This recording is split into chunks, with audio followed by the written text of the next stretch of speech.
accepting CC on Zoom. So if you are having any issues with the captions, do feel free to just message in the chat, and we'll work on that.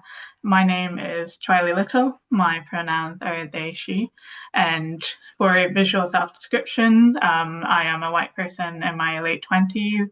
I have very curly, it's very curly today. It's got a bit of a mind of its own. My hair, dark blonde hair, kind of cut in a queer kind of wolf cut style above my shoulders. I'm wearing a white and light blue striped collared rugby shirt, I suppose, and my background is blurred to the wall. I'm an access consultant at Matchbox Cine, supporting cinemas, film festivals, and organizations on access and inclusion for deaf and disabled audiences. I am one of the BFI fan champions for Film Hub Scotland, supporting the membership on access for deaf and disabled audiences. We're really excited for another edition of our EDI and Focus webinar series. And today's session is going to be focused on accessible screenings for chronically ill and immunocompromised audiences. So we'll be looking towards Watershed's programming as a case study today. I'm really delighted to be joined by Louise and Raquel today to speak more about horizontal cinema and the masked and socially distant screenings. Louise is the Director of Audiences at Watershed in Bristol, and Raquel is an artist and theatre practitioner and a key collaborator for Watershed's horizontal cinema.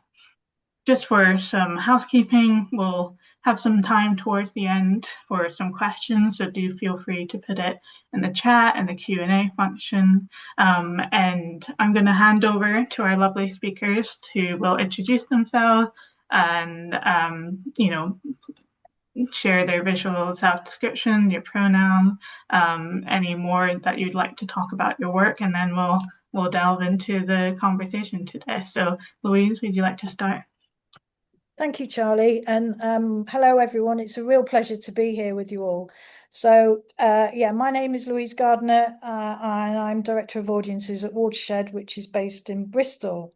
My visual description: I'm a 60-year-old white woman with mid-length brown hair. I'm wearing glasses and a black V-necked t-shirt and we've got a grey background behind us. So my role, I'm a member of the leadership team here at Watershed, and I've got organisational responsibility for communications and brand, access, inclusion and safeguarding. Just a little bit about Watershed and our approach to access. So like most cultural venues, we try to be as welcoming, inclusive and accessible as we can. Our building is accessible. Our front-facing staff are frequently trained in disability, deaf and neurodiversity awareness. A lot of the front-facing staff we ensure have basic BSL skills, and we've got over 8 members of staff trained to BSL level 1 who are mostly in the front-facing catering and front-of-house teams. We have toilets for everyone, and we run an accessible programme of screenings, events and exhibitions all year round. Our focus in relation to access is about unlearning many of the ableist methods of working and ensure that we are working with deaf, disabled and neurodiverse audiences and partners to bring them into design and structure of our spaces and our offer, and that's from concept to evaluation.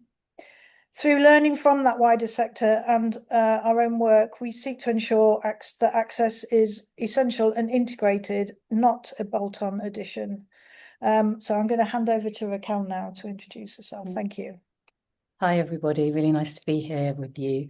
My name's Raquel Meseguer. I'm a disabled artist based in Bristol. My visual description: I'm a dual heritage woman turning 50 this year. I've got long curly hair that I'm wearing kind of in a messy half up, half down. And I've got a woolen grey cardigan because the temperature has dropped here in Bristol, and a gold vest because I was feeling a bit sad this morning, so I put my gold vest on.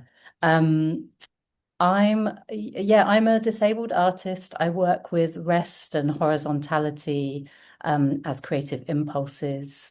I've run projects like Restful City, where I've challenged Bristol and Coventry to become the first restful cities in the UK. And for quite a few years now, I've been advocating for a Rest in Spaces network and for venues like Watershed and other cultural venues to extend a warm welcome to chronically ill audiences by very kind of publicly and boldly welcoming people to lie down in their buildings. Yeah. That's amazing. And also happy birthday for when you turn 50. I love the image descriptions as well. I was wondering, just to start off with, 'cause just in case we have people that are unfamiliar with the kind of provisions that there are. I was wondering if you could both just speak a little bit to the current landscape as it stands in terms of chronically ill and immunocompromised audiences actually accessing the cinema. I mean, if I, not that I can speak for everyone in my community, but speaking from my experience, if you're someone who's chronically ill, there are just a lot of barriers towards getting to do a lot of the things that you might want to do. And for a lot of us, getting to the cinema there are already many, many steps, and you need to consider if you have the spoons to do that, as well as the other kind of commitments in your life. So to be able to arrive I mean, I'll talk a little bit about how horizontal cinema came about later, but for me, it was a complete game changer to be able to lie down or sit in a beanbag at the cinema. It's the difference between kind of enduring an experience and really being able to enjoy an experience and know that I've then got the spoons. And for anyone who's not familiar with spoon theory, it's a way of talking about the amount of energy one has in a day. And for chronically ill folk, we tend to have a limited number of spoons. So it's not like we can just keep going and keep going and keep going, and then overnight we'll reset. Like, we have a limited number of energy packets that we're working with. So to be able to rest and experience a film at the cinema on the big screen with the sound and the popcorn and all the things that make up an experience of going to the cinema is really wonderful. And it's not that available. In fact, it's not available anywhere else apart from Watershed, as far as I know. Yeah, and thank you so much for explaining about spoon theory as well. I think you put it really nicely. I like to think of it as, because I also, in terms of being deafblind, I do have a limited amount of energy with that. And I like to explain it to people as in, I might only have 5 spoons for that week, and I have to figure out how to prioritize that. So perhaps a social event takes up 3, but I have lots of other important work and meetings to attend. So you have to say no to things, really. You have to look after what you can manage. So thank you so much for explaining that. I would love to ask, sorry, were you going to say something? Well, I was just going to say, and in terms of masked screenings, which I know Louise is going to talk about a bit later, but for a lot of folks in the chronically ill community, COVID was a moment of things suddenly being really accessible, like overnight. And then we've gone back into spaces, and that is wonderful for a lot of reasons and for a lot of people. But there are still a lot of us for whom it's not really safe to be in shared spaces. So the masked and socially distanced screenings are so important for folks who it would be just too much of a risk. I think that's okay to talk about in terms of risk to come to a regular screening where there may be many people unmasked and not socially distanced. So yeah, absolutely. I think I can definitely also relate that during COVID was the time that when I could attend so many festivals that I never had the opportunity to do, and we've almost regressed. We've not necessarily taken those provisions and lessons forward, at least not in general across the UK. In terms of horizontal cinema, Yeah, I want to learn more about how it came about and what you already touched on it and what prompted that programming. Yeah, to tell you the story of horizontal cinema, I'm going to sort of back up a bit because Yeah. yeah. Did you want to say anything about Smart? I'm just saying the captioner is saying it's me speaking and it's Raquel. Oh yeah. So. Yeah. Thank you for clarifying that. Yeah, so it's Raquel on the left and then Louise on the right. Thank you. Also, Louise, I'm not sure if you have slides to share with that later. Oh yeah, yeah. Okay. Because I know you worked on some, so I want to showcase them. Bear with. All right, where is it?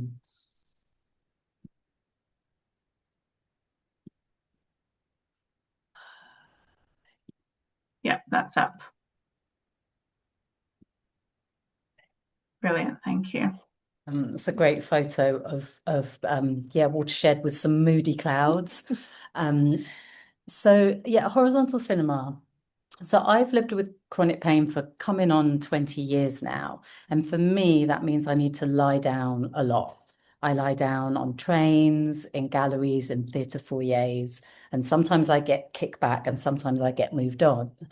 In 2016, I triggered a security alert by lying down at the South Bank Centre in London.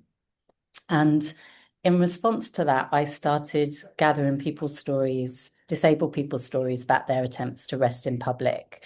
And I've now received over 300 stories about people really mapping their cities and scanning the architecture for places where they can lie down and where they can rest. I heard a lot of stories about people resting in their cars or resting in stationery cupboards at work or like napping under their desks at work. But I also heard a lot of stories about people resting in public toilets. And I'd love to read you one of those stories. So this is an excerpt from a story by the artist Anna Berry. The nature of my disabilities means that the world is simply not designed for me, or rather, I am not designed to be in the world. And yet here I find myself. Fatigue is not at the heart of my disabilities, but rather a problem caused by them. A whole day, a school day, a work day is a marathon I can't run. One of my main tools for coping was toilet floors. I spent an enormous proportion of time in my childhood lying on toilet floors. Many, many times a day, I would embrace the cool tiles, my body pressed against torn scraps of toilet paper, my head next to ambiguous pools of water. I clung to the foulness because it was still the better option than finding myself horizontal in front of others. I lay there, and for a small precious moment, I was permitted to inhabit my reality. I lay there, trying to judge the very limits of how long I could remain before my absence would be noted. I lay there, and I longed for the end of the day and home, and the luxury to lie when I needed to, the luxury not to have to lie about needing to lie. And I think that story really goes to the heart of how necessary it is for a lot of people, and the lengths that they go to be in the world. So like huge respect for my disabled kin and how we move through the world. And that story then became part of a piece that I made called A Crash Course in Cloud Spotting. And Louise and the team here at Watershed saw a very early version of that back in like 2017.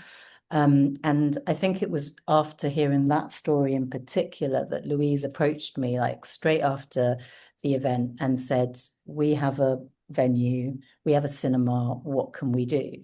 And it was in that conversation that we first talked about horizontal cinema and we first then did it like a few months later. So it was this really beautiful example of storytelling and being able to build a bridge between one person's experience and another's, and then for that person and the team here to show up with such kind of generous allyship and solidarity that has made cinema, horizontal cinema, like an embedded and ongoing offer. Like that was 2017, so we're coming on 10 years now. So it wasn't a kind of fad.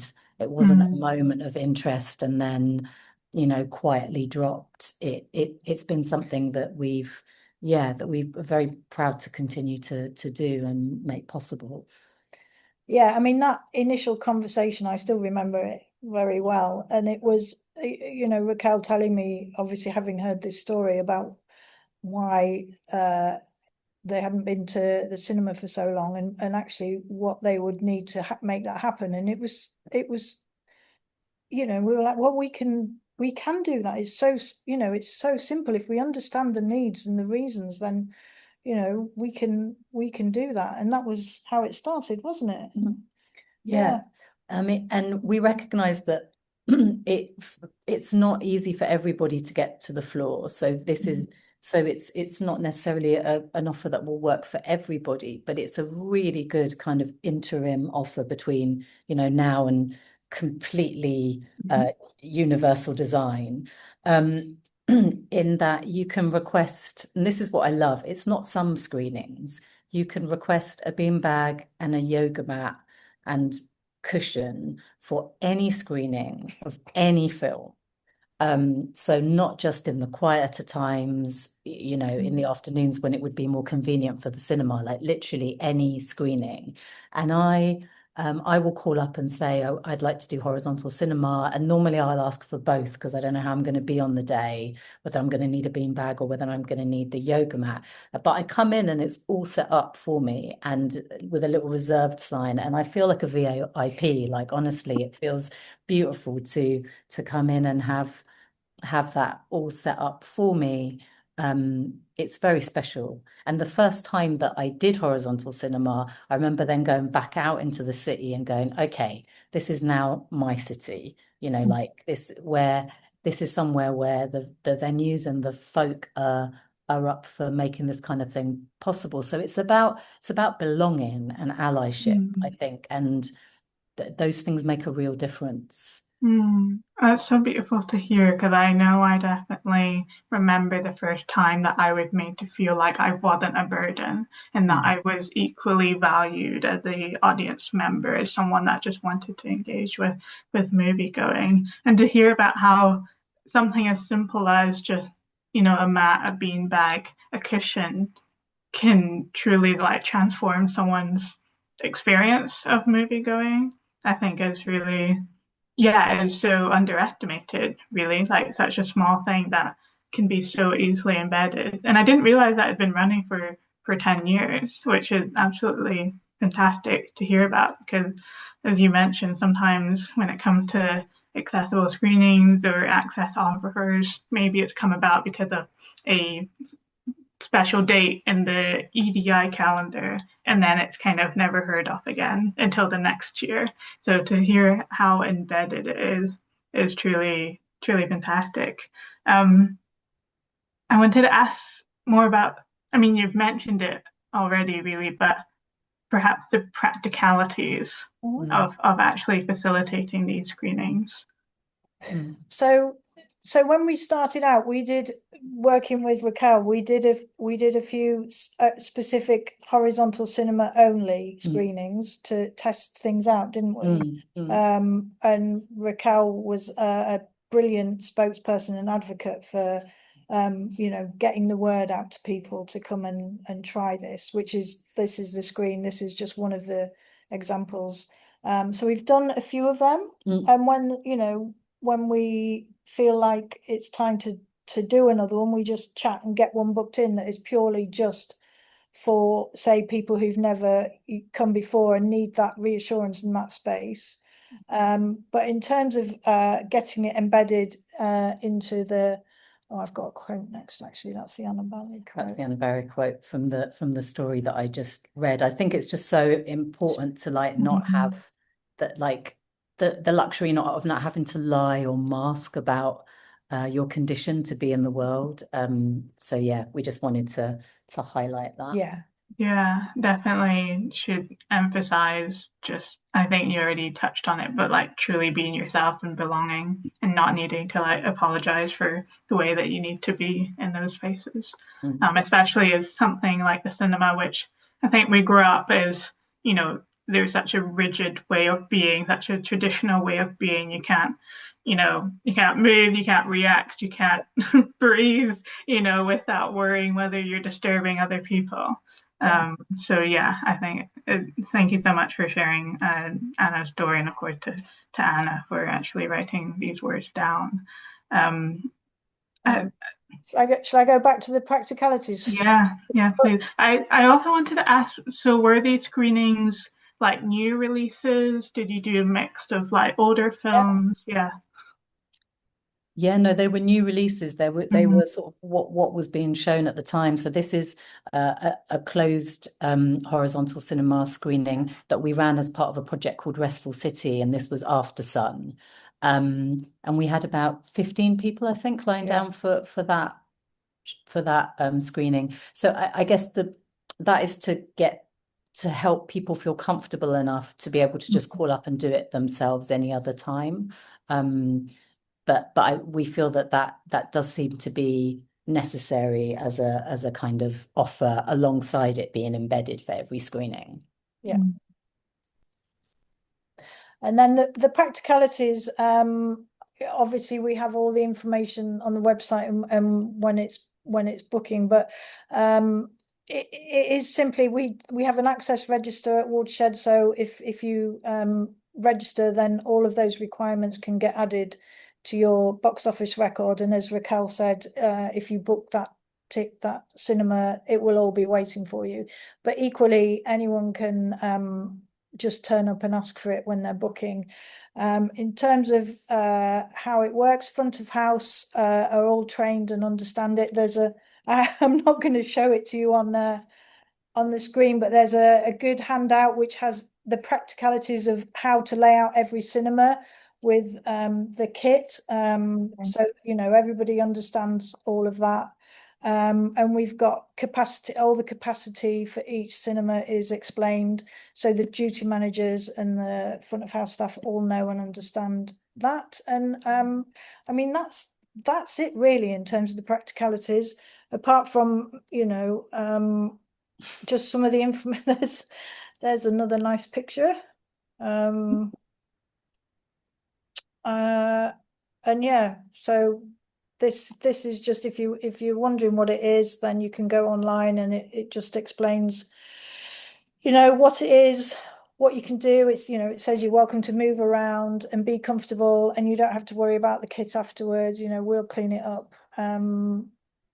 Yeah, it's just there for people to use. It feels like such a VIP offer. Like I really love it, and would encourage anyone in Bristol or to come to Bristol and try it out. Yeah, it's great. That's fantastic. I know I work with SQUIF, Scottish Queer International Film Festival, and we try to provide bean bags whenever we can at our screenings, and I just love seeing people use them. I also provide them at a BSL film club that we use, and I mean sometimes we have kids and they really love the bean bags, but yeah, just seeing people engage with it, I think it also just makes the environment feel a lot more friendlier, I suppose, like less daunting. Is that the kind of reaction or response you feel from the people that attend? Is that they're a lot more like relaxed going in? Definitely. I think there's been a real shift in our audiences over 10 years of not just horizontal cinema, but also something like our Deaf Conversations About Cinema offer around, some things might be a bit different in the cinema than, say, an audience might expect, but there's a level of understanding and awareness of why that might be across the organization that helps make it not so that if someone's doing something a bit different, it's not a real looking at, what are they doing? It's more of oh, okay, and we've had really lovely sort of responses from other audience members with different needs, like, oh, actually, my mobility is bad and I always want to sit in this seat, and we have unreserved seating, and it's like, but they sort of feel more comfortable making that request. I mean, in an ideal world, everyone would understand that, you know, they can get on that access register and tell us what to do, and we'll do our damnedest to get it done for them. But all of that really helps people feel like, oh, there is some adjustments that could be done that maybe would make me more comfortable. And I mean, that takes time, you know, it does take time. But that flexibility and responsiveness within the organization is really important for people to feel able to make those requests, because it's hard. So yeah. Yeah, absolutely. In terms of Watershed, did you simply purchase a bunch of beanbags and cushions and mats just to have ready in storage somewhere? Is that the kind of approach you took? Yeah, we did. And actually, we leave blankets and cushions at the front of every cinema now anyway, for anyone to use. That's just, again, just built on that recognition of people like their temperature be different, or so that equipment that we buy is sort of out there on display to be used by anyone all the time, in terms of, again, just that shifting our understanding and awareness of what people might need. But yeah, I mean, the initial investment was, like you say, some yoga mats, some blankets, some cushions, and some bean bags.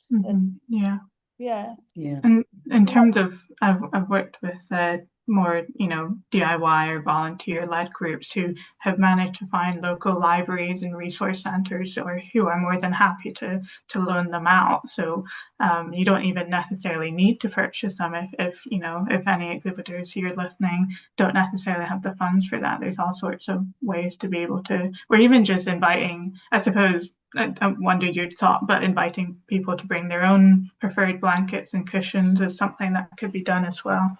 I think one of the first ones we did, you brought your own. Yes, I brought a bunch of cushions. Yeah, just because we weren't sure exactly how many people were going to come, and but we don't need to do that anymore. It feels very streamlined now. That's amazing.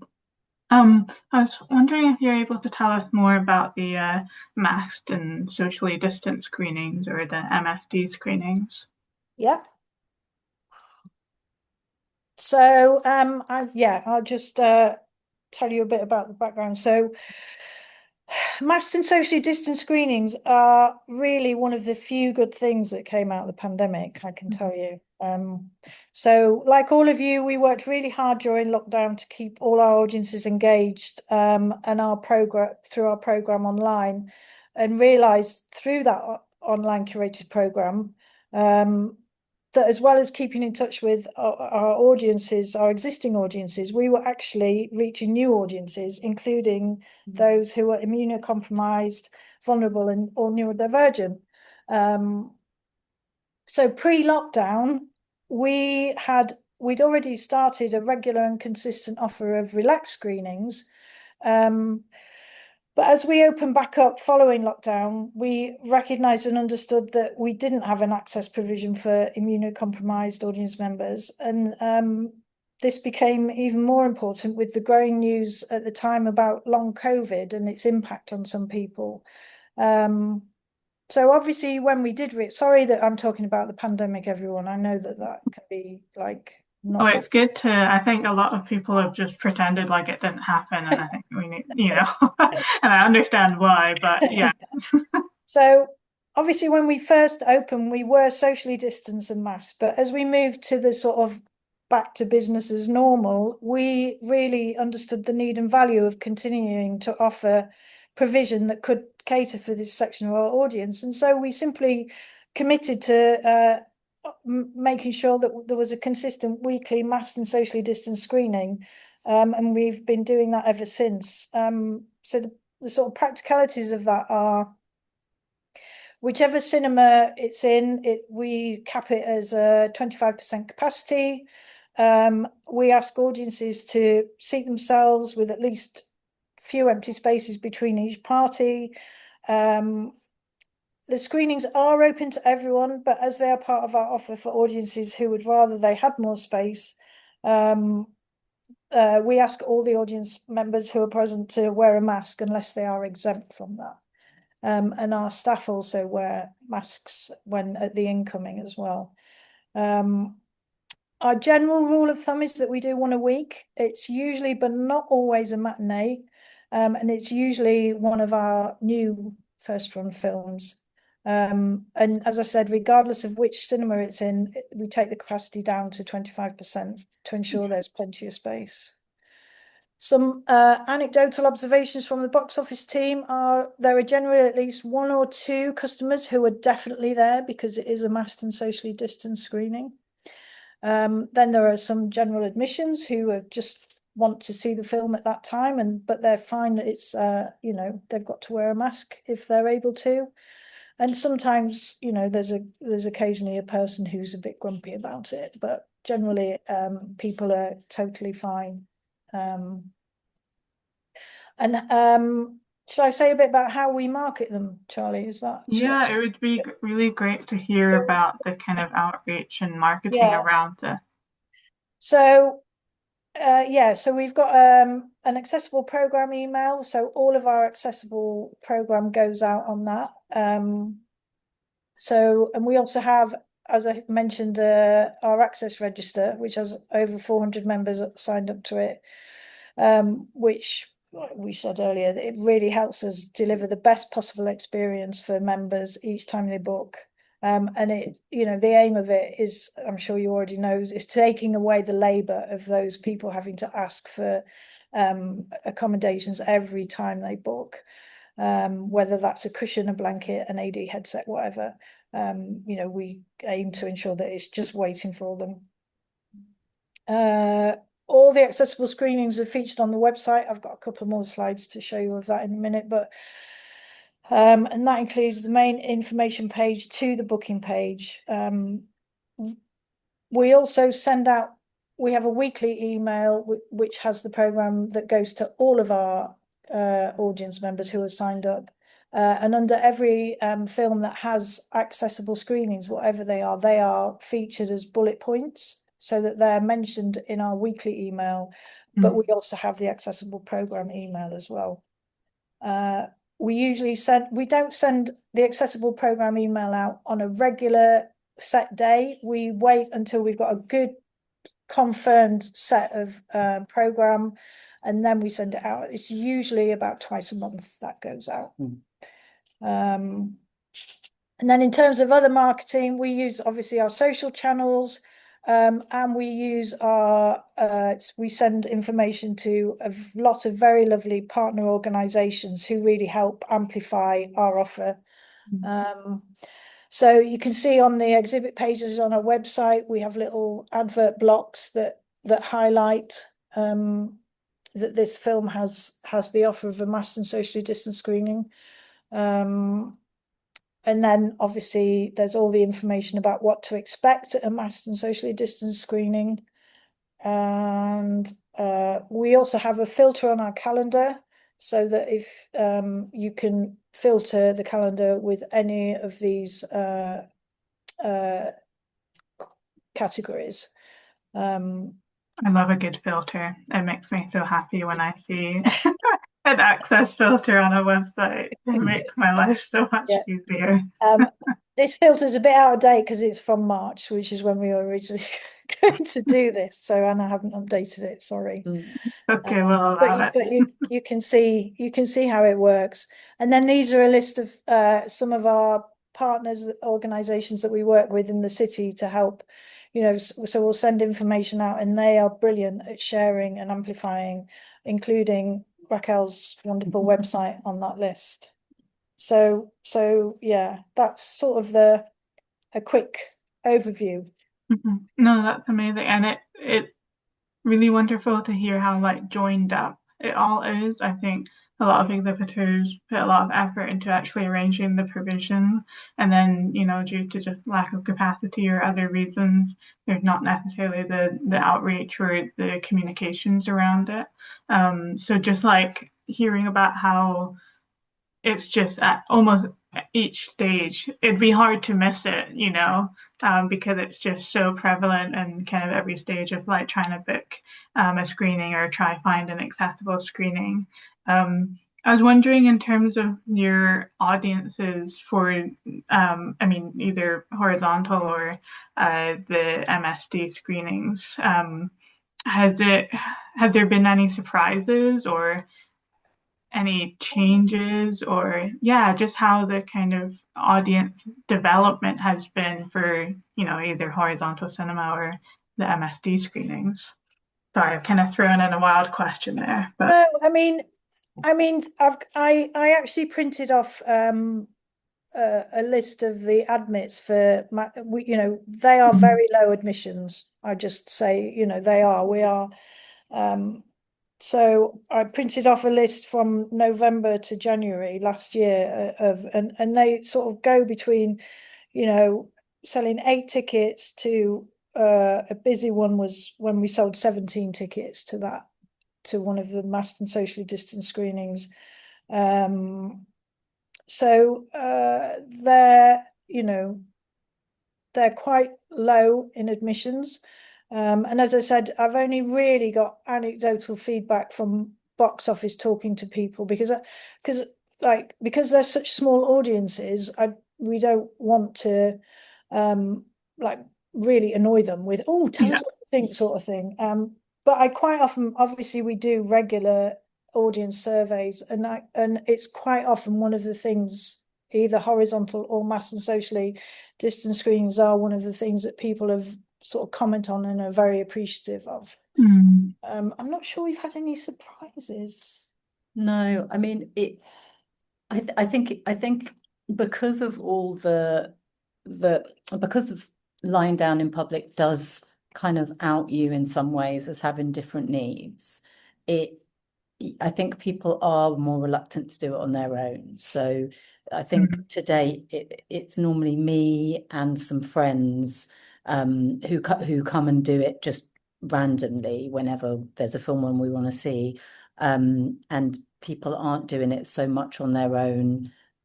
They're coming to the ones that we do when we gather together and feel more comfortable there. And I get it, because that also makes it a social thing, and often cinema is a social thing, and you do want to go and do it with your friends. And talk about the film together, Exactly. Yeah, it's a being out in the world together moment. But I guess there's still a lot of stigma around even talking to your friends about your access needs, and much less asking them to, in solidarity, lie down with you, which as someone who needs to lie down a lot, I do love it when people just offer to lie down with me, even if they don't need to. So it's slow burn, I guess, but feels very important. Like I said, it completely changed my sense of belonging in the city and towards this cultural venue. Like, I'd do anything for Watershed, but it completely changed us as well in our understanding, and like it was, I'm so grateful for your willingness to sort of go on this journey with us, because they are not major steps that we've taken. They are quite simple and straightforward, but without you sort of talking to us, we'd be missing out. I mean, you were so open and easy to talk to as an organization, and that, I think that says a lot. That hasn't been my experience at all organizations. I mean, it's fun. I guess we enjoy organizing them together and working together, so then that's always a big plus. And I think, just because, Louise, you were talking about the low admissions, and obviously that is usually something that a lot of exhibitors and distributors are thinking about, but that's not what's important about these screenings. That's not what the baseline is. The kind of foundation is accessible cinema experiences, even if that's one person, which is so transforming. And, even just hearing about the relationship that you both have and putting these screenings on, I think brilliant to hear Raquel is not just an audience member, but as a collaborator, as like someone that's brought something to Watershed rather than just, benefiting from Watershed putting on these screenings. And I think a lot of disabled people in audiences, have a common experience of not feeling valued as a contributor to society or arts and culture. So yeah, it's just honestly, it makes my heart feel very full just to hear about just what you've both worked on together at Watershed. Oh, thank you. Thank you. I'm just cautious of time, and we have a couple of Q&A questions, if that's okay. I don't know if you had any more slides you wanted to show. No, I'll stop sharing. Okay, so we got a question from Morgan Cunningham, who says, I wonder how supportive of these screenings distributors are. As I'm approaching from a community cinema perspective, I'm presuming that distributors would want to charge a license fee per screening, socially distant / horizontal cinema, and therefore lower admissions, or no? That's the first question we had. So these screenings are just part of our overall. I don't work in the cinema department, so I'm not that au fait with how it works. But in terms of the screening, it's just one of the screenings as part of the whole run of the film. So we don't have a separate deal with the distributors. It's just we just designate one of our committed screening slots of that film to masked and socially distanced. With the group, when we organise a group horizontal cinema, then we'll do an extra screening that is, but again, we just add that in as a screening, and it's part of the usual deal that we do with the distributor. Sorry, that wasn't very clear. No, that's great. Thank you. That's helpful. And then another question was, do you still have an online offer for people unable to make it to the cinema? We do not show our cinema program online anymore. No, we don't do that. But we do have in the studio we have lunchtime talks, and they're every Friday, and they are always online. They're hybrid, and if we're doing quite often if we're doing an event Q&A in the cinema, we'll quite often do that as the Q&A bit as a hybrid, but not running a cinema program online as well as in venue. No. Okay. I also wanted to ask, I meant to ask this earlier, as part of your screenings, either horizontal or MSD, do you ever have group discussions? I'm sorry if I missed that when you were talking about it, but do you have kind of facilitator-led discussions or anything like that? No, we tend to have like an informal moment after the film where we're sort of all coming out of our lying down positions and stretching and having a chat about the film, but we haven't done anything facilitated. What we have done for other for sort of normal screenings is that we have a slide that just explains that why there might be somebody lying down, and that is there for everybody to see. But no, we haven't done any facilitated. In terms of, sorry, go ahead. We haven't done that for the masked and socially distanced screenings either. Okay.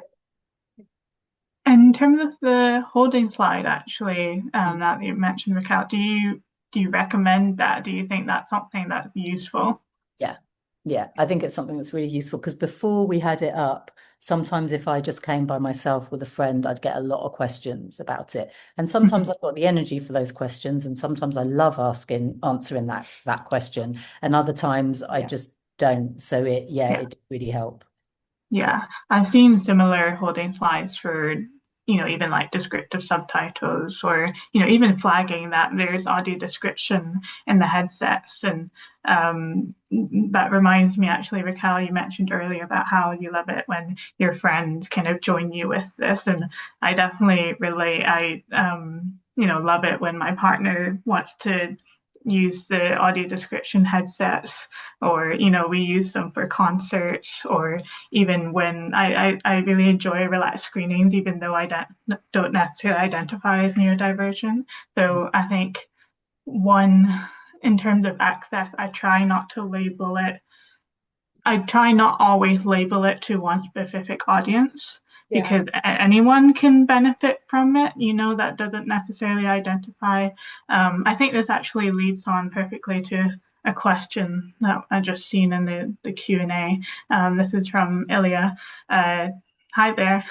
Thanks for a brilliant presentation. This was very interesting and inspiring.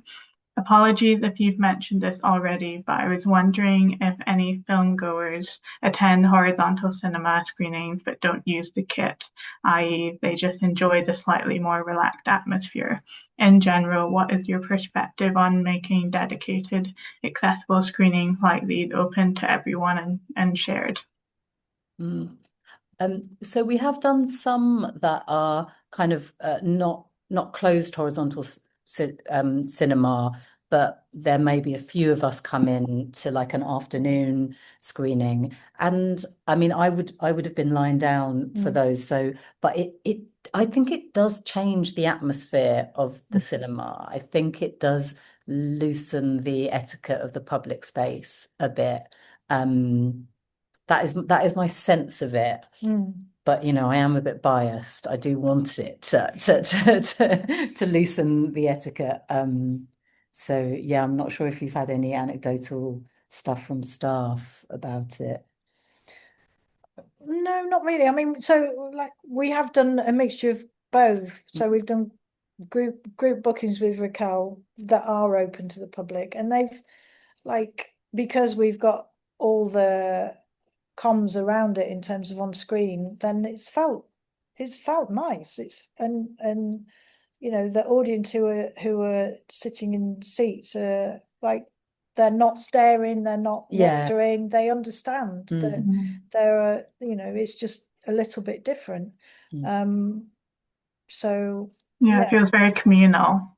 And I was going to ask also, when you have these screenings, do you have any other access provisions? So have you had relaxed adjustments you might have for a relaxed screening, or descriptive subtitles or AD?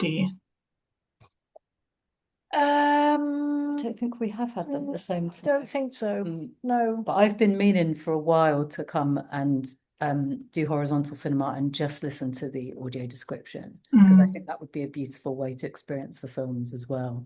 But no, I don't think anybody has needed that. And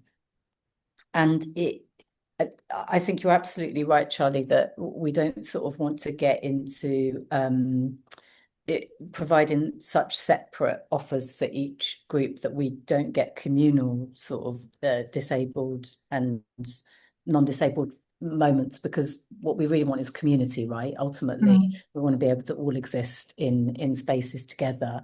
But there is also a danger sometimes of just putting all the access stuff together at the same time. And sometimes that conflict. doesn't work. Exactly. And sometimes folks feel like relaxed screenings and horizontal cinema would go well together in a way, because I think of the term relaxed, but that's not always the case. If folks need to be able to be verbal and moving around a lot, then it may or may not be like an access friction. So we haven't done those together yet.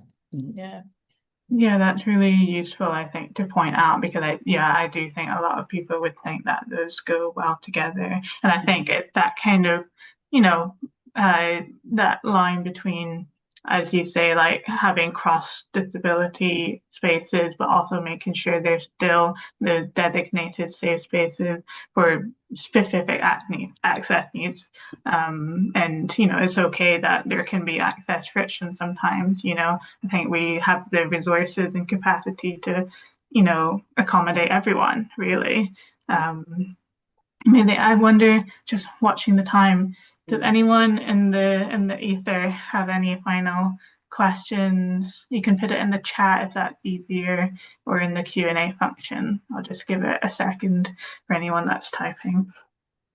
I felt like, Ilya, there was a second part to your question, but I'm not sure that I remember it or that we answered it. Just checking. I think you maybe touched on it. The second part was, in general, what is your perspective on making dedicated, accessible screenings like these open to everyone and shared? I think my perspective is we should just be doing more of it. And I would, put in a wish out to anyone who's listening or to the universe that if there was horizontal cinema across the UK, I would be very happy. Yeah, I was gonna ask, have you seen this or similar at any other cinemas in the UK or internationally? No. No? In fact, one of the stories that I gathered for Cloud Spotting was about somebody who really tried to make it possible to go to their local cinema and like met with the fire officer and to like create a safe place, a place where they could lie down. And then when they did try to go to do that, an usher came and put hazard tape all around their body. So no, I haven't heard of other good examples of this. And yeah, I would turn 50 very happily this year if we could make like a horizontal cinema network by the end of the year. Like, it doesn't have to be loads, but like 5 cinemas across the UK. Make it happen. Yeah. Yeah, let's Okay. make it Put that happen. out there. Yeah. That's maybe a good question to ask just in terms of practicalities, but what is how do you get around the fire safety question that people might be, confronted with if they do want to arrange these screenings at their venue? I mean, we did a whole risk assessment at the start, and that's where we've got the handbook with how things and where things can be laid out and how many. So, I mean, yeah, you just got to do the risk assessments at the beginning and be confident that you've done everything that you can to. And I mean, it's not, we're fortunate enough with the sizes of our cinemas that there's room for movement and yeah, people have just got to be aware, and yeah, we've never had any. No, I mean, sort of falls or anything. No, it is at the front. So it is the nearest space to the screen, and normally cinemas have quite a bit of space there because you can't have seats all the way up because then you'd be like that. So there is that. It does feel like there's space there, but we absolutely did due diligence and did the risk assessment properly. But yeah, I don't think it's a problem if you. I mean, I'm not a fire officer. No, neither am I. But there are guidelines, aren't there? And as long as we're within those guidelines, then I think it's perfectly safe. Yeah, absolutely. Brilliant. So I think we're at time now. But thank you both so much. It's truly been really joyous to talk about Watershed's offer, and let's make that horizontal cinema network a thing. Yeah. I'm happy to share any of our resources with people that that's brilliant. fine. Yeah. Yeah, if anyone listening, if you want to get in touch with us, and we can connect you with Louise and Raquel, please do feel free to get in touch. We have a lot of resources on our accessible cinema bulletin, which you can find on the Film Hub Scotland and BFI Fan website, as well as the Access directory. We are updating the Access directory, and we will be including also resources from Horizontal Cinema as well. But thank you so much, everyone, for taking the time out of your day to join us. Thank you to the live captioner. Thank you to Raquel and Louise. And have a wonderful evening, everyone. Thank you so much and take care. Thank you, everyone, for listening. Thank you. Bye.